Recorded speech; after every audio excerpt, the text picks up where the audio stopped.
Welcome to Something More. I'm your host, Bob Duvall, and I'm here with Tom Horn. Now, Tom has been a guest on It's Supernatural many times, and Tom is a best-selling author, publisher, CEO of Skywatch TV. He's a radio, TV personality. God's using you, Tom, in so many different ways. But I want to go back to when you were in your 20s. You were a new believer, and you died? Yeah. Tell me about that. Yeah, so, very, very hungry, young Christian, just very passionate, praying every possible hour of the day, and basically begging God to please let me be involved in the ministry full time. That's all I wanted to do. Like the Bible says, the zeal of the Lord hath eaten me up, right? And so came home from work one day. Prayed before I went to bed for probably several hours. Wow. And then went to sleep. Now you were hungry. You were very much so. Wow. But went to sleep, and the next thing I know, I am standing in front of a very, very brilliant light. And it's actually impossible to put into words exactly what it was that I was seeing. There was a brilliance of rainbow-type colors. This was more than three-dimensional. This was 10-dimensional or 20-dimensional or something. Now, it was like instantaneous? You weren't going through like a tunnel? Or no, okay. No, it wasn't your standard like near-death experience, or maybe it was, I don't know. But anyway, I'm in front of a brilliant light. Now, somehow I knew that I was standing before God.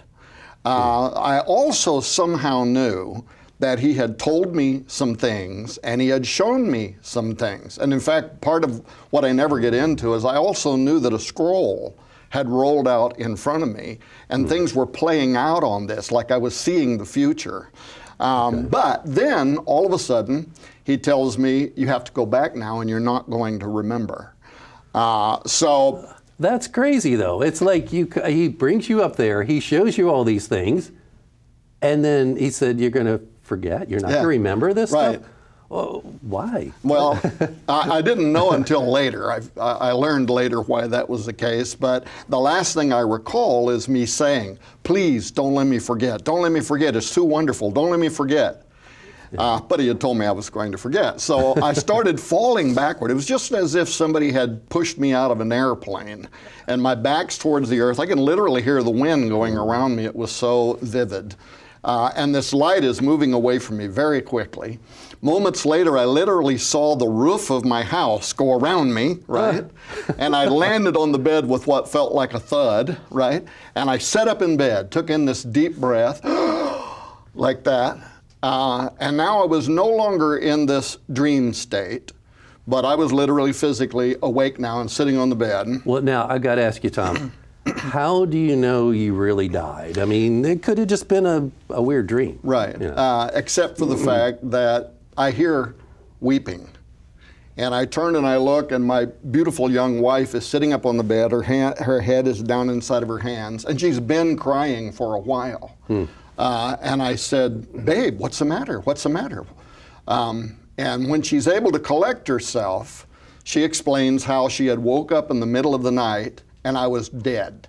No breath, no heartbeat, no pulse, no anything. Wow. And she had literally spent quite a bit of time, something like maybe 15 minutes, trying to resuscitate me, trying to blow into my mouth, beating on my chest, trying to get me to respond at all. So you were dead.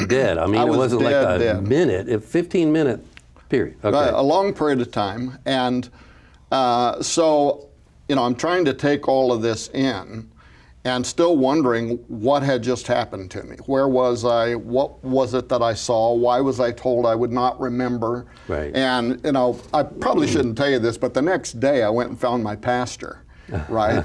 And I tell him what happened to me, and his response, was pretty much, well, you probably ate too many chili beans before you went to bed, or he thought maybe I had even been poisoned somehow, right? But the idea of something supernatural just wasn't in his bailiwick. So I learned really quick. In the New Testament it says not to give that which is holy unto dogs, or, pigs will turn and rend them under feet. And so I'm not saying my pastor was a pig, by the way. Nice AG guy, but he just didn't get it. But what then happened was that caused me to really withdraw into myself and not to talk about any of this publicly. But I was praying every single day, praying.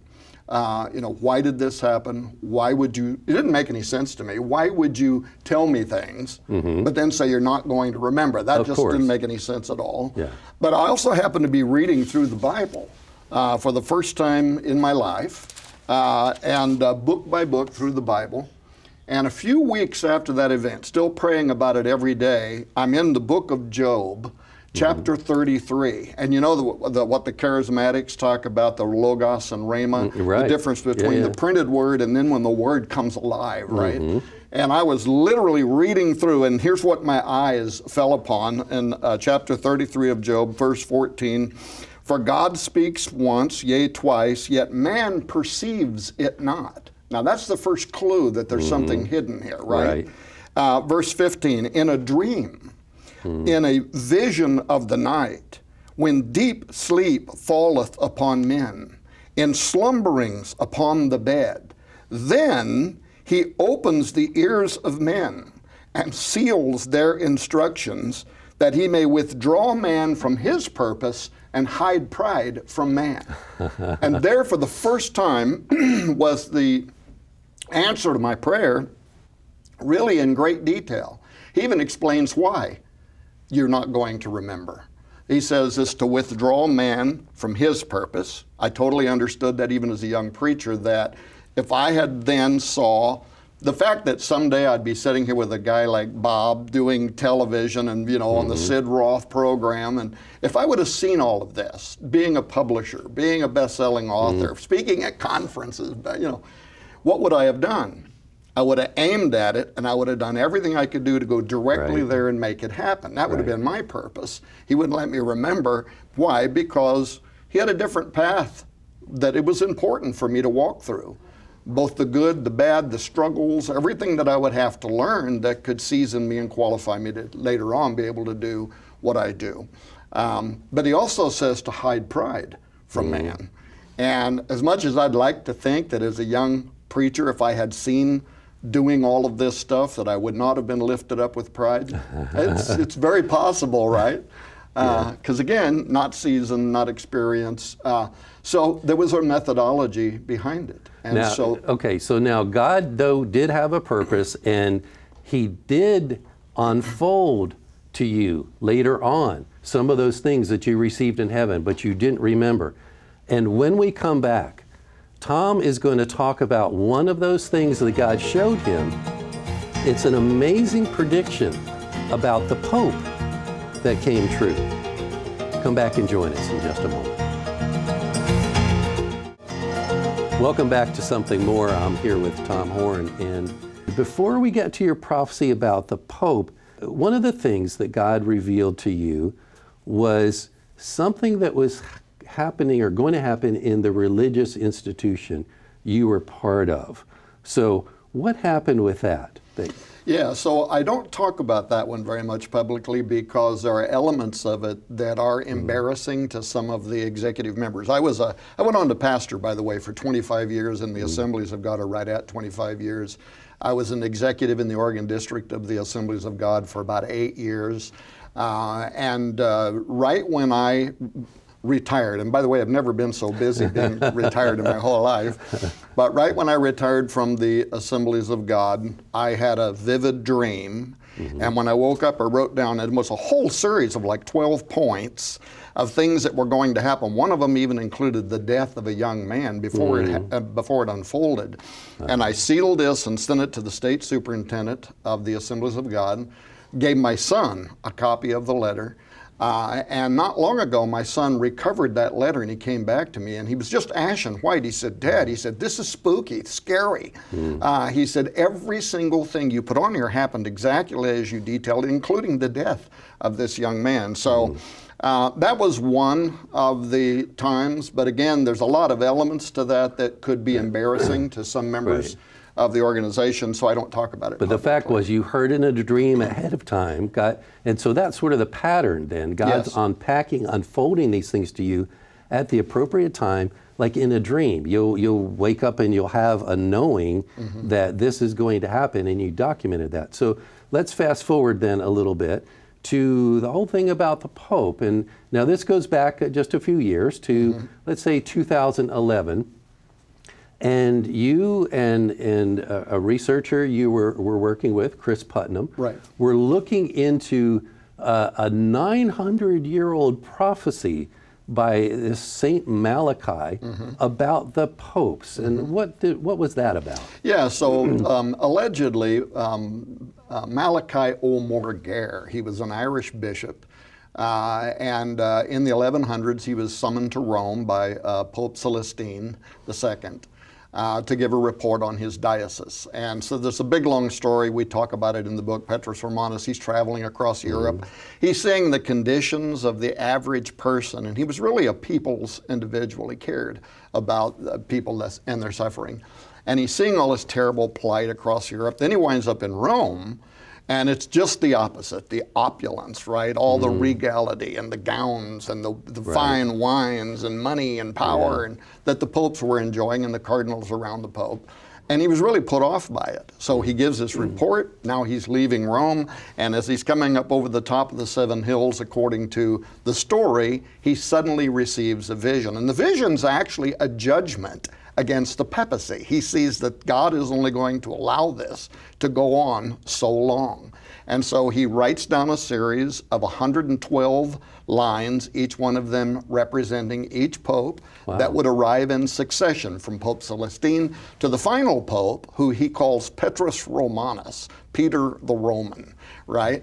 And this would be the pope that would be sitting on the throne of Peter in Rome when the earth enters into the Great Tribulation period and the false prophet arrives in the personage of this pope, Pope number 112. But that's like centuries ago. And so let's fast forward a little bit. There's this Belgian Jesuit priest named Thibault, René Thibault, who studied this Malachi prophecy, and based on that, he decided, or he predicted, that a pope would resign in like 2012. I mean, that was 60 years in advance. Right. And your associate, Chris, translated, studied what Thibault had to say, and you all came to the conclusion that yes, this was going to happen. And you had a dream in connection with this as well. So this is what's interesting. Thibault never said that a pope would resign. Okay. He only said that Pope number 112 would arrive based on his predictions, which some of it was based on just simple mathematics, the average span of a pope, you know, formulating that forward.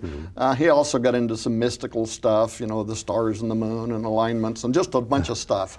But he predicted about 65 years now ago that the 112th Pope would arrive, he thought, sometime around April of 2012. Now here's what's very strange about what happens with me, is I will see something, I will write it down ahead of the event, ahead of the discovery, and share it with people. And the one about the Pope Benedict resigning in 2012, I spoke everywhere about that. You went out on a limb. I really did. 2010, I go to bed, and by the way, I don't know the significance of this. Maybe somebody watching this show can tell me. It's always right at around 2 a.m. in the morning when I fall into this place. And I'm back there now again, and the scroll is unfolded again, and I see this stuff in very vivid depictions. And this time it was really simple. All I saw were very dark clouds rising up over the Vatican, and I woke up. And the minute I woke up, I started to write it down. There wasn't a lot of detail, but then I started writing that Pope Benedict the 16th is going to resign. And I even put a date and a time on it in April of 2012. So came on Sid Ross at Supernatural. I'm on all these different programs, all kinds of media. My own program as well by then. And I'm saying, I predict that Pope Benedict is going to resign. He's going to do it in April of 2012. Well, I'm saying this in 2011, right? Yeah, but Tom, we get all the way through 2012 and nothing happens. Yeah, well, that's what it appeared, right? Yeah. And in fact, by the way, because I had gone so far out on a limb, and I knew that this was going to happen. No doubt whatsoever. I had seen it. None of these quickenings, revelations so far have ever failed to come true exactly as I've seen them. So this really had me bewildered. Now I was back to God again. Now wait a minute, what's going on here? I don't get it. So we go all the way through 2012. But then what happens is February of 2013, the Vatican announces Pope Benedict XVI has resigned. He is stepping down. Okay. Right? But that same day, and people can Google and read this for themselves, the El Observatorio Romano, which is the Vatican's media outlet, printed an article, but they also gave an interview to a New York Times journalist. And in that interview, they admitted that Pope Benedict actually, officially, secretly resigned before the Roman Curia when he returned from a trip in March of 2012, and they accepted it in April. So it involved both March and April. He did it in March, they accepted it in April 2012, just exactly as I had predicted that it would happen. And by the way, if you read the article, it says it was kept in a strict reserve, a for your eyes only, top secret security clearance required, right? Even for cardinals. Most of the cardinals were surprised. They had no idea that this had happened. Did you get that? So God showed this to him. He knew it. He knew it was true. And even though he went through 2012, didn't see evidence, but when they got to 2013, it turned out, yes, it really happened. Okay, I want to get to a more current prediction in the next segment. And this is something that's going to be coming up. And it's earth, literally earth shattering. You don't want to miss this. Come right back. Welcome back to Something More. I'm here with Tom Horn. It's been a fascinating discussion, and Tom has so many different books on different subjects, and it's we could sit here and talk all day, but we don't have all day. But before the break, I talked about a more current prophecy or more current prediction God has shown you that's going to come to pass. About a year ago, you had a dream.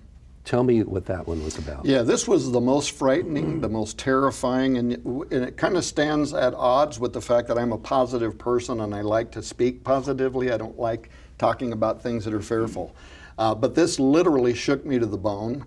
And we don't have time in this interview to go into the details. At first I thought I was looking at a giant dragon that was way up in the heavens, moving, undulating, serpent-like towards Earth. But then I was pulled up above it, and looking down on it, I saw that it was actually a giant space rock. And the way it was turning as it was moving through space and the light of the sun was shining on it, it gave it the impression of being a great dragon that was moving through the heavens. Now, fast forward in that story, what I saw terrified me. I saw it impact the earth. It was catastrophic when it did.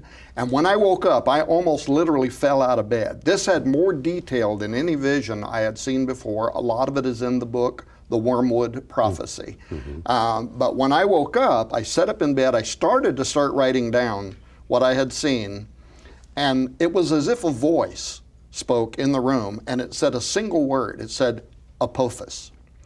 Now, I knew that there was an ancient Egyptian chaos dragon named Apophis, the enemy of light. I didn't know a lot about it. I also knew that NASA had named an asteroid Apophis, and I didn't know anything about that.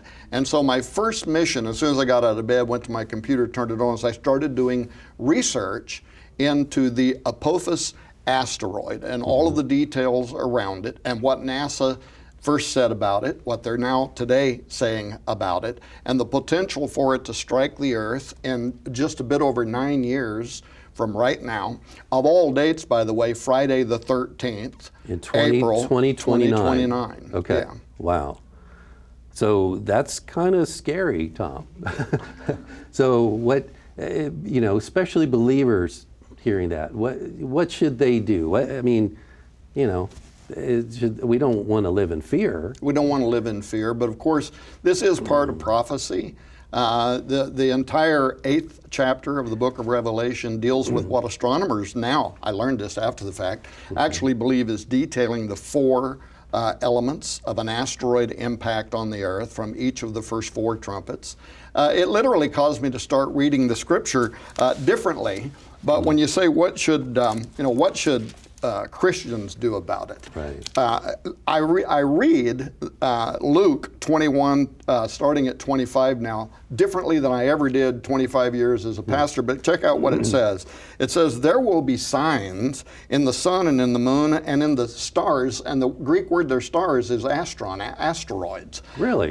And upon the earth, distress of nations. That's exactly what I saw. Perplexity. That's exactly what I saw. The sea and the waves roaring. That's exactly what I saw. Men's hearts failing them for fear, for looking after those things that are coming upon the earth. That's exactly what I saw. For the powers of heaven shall be shaken. That's exactly what I saw. But then note how this ends. But then shall they see the Son of Man coming in the cloud with power and great glory. And when these things begin to come to pass, look up and lift up your heads, for your redemption draweth nigh. All of the ancients believed that asteroids were messengers of the gods, and in the Bible, it's a messenger of God himself. And the message is, lift up your head, look up. Your redemption is drawing nigh. Preaching the imminency of the second coming of Jesus Christ is something that's been missing in the church for the last few decades.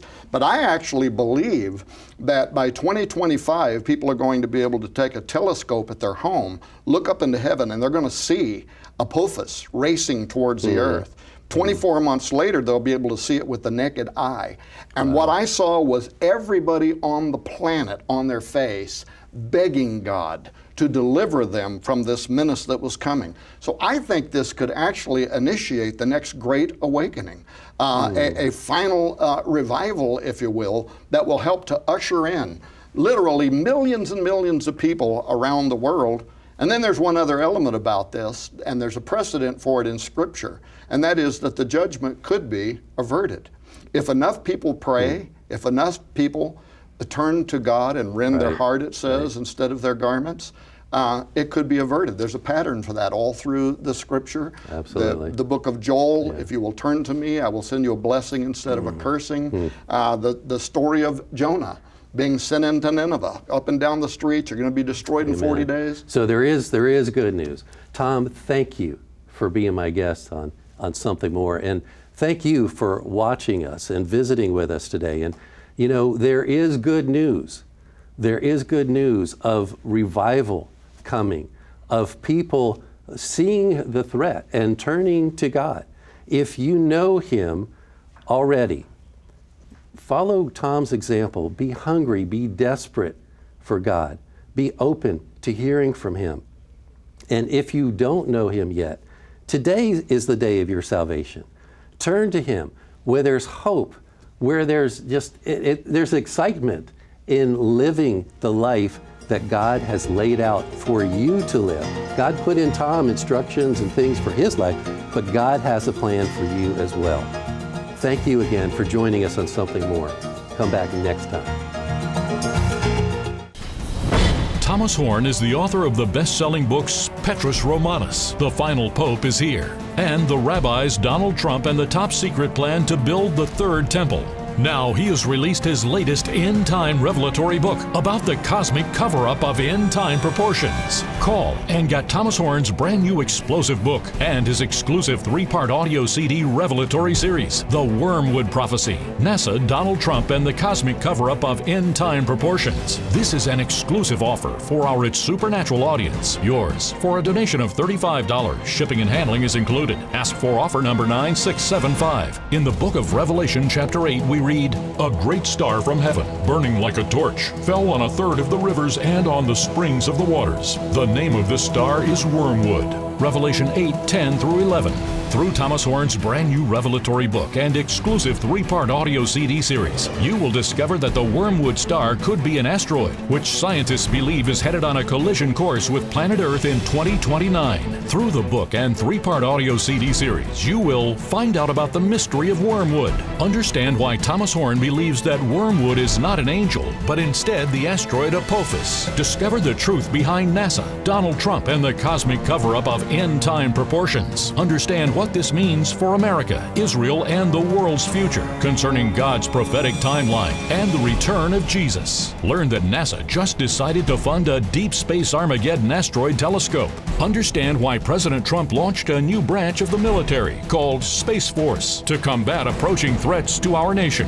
Discover how the biblical feasts of the Passover, trumpets, and tabernacles are relevant to the timing of the coming of the asteroid. Be a part of the greatest outpouring of God's glory to be poured out on planet Earth. Don't miss out on getting Thomas Horn's brand new explosive book and his exclusive 3-part audio CD revelatory series, The Wormwood Prophecy, NASA, Donald Trump, and the Cosmic Cover-Up of End-Time Proportions. This is an exclusive offer for our rich supernatural audience. Yours for a donation of $35. Shipping and handling is included. Ask for offer number 9675. Call or you can send your check to Sid Roth. It's Supernatural. P.O. Box 39222, Charlotte, North Carolina 28278. Please specify offer number 9675 or log on to sidroth.org. Call or write today.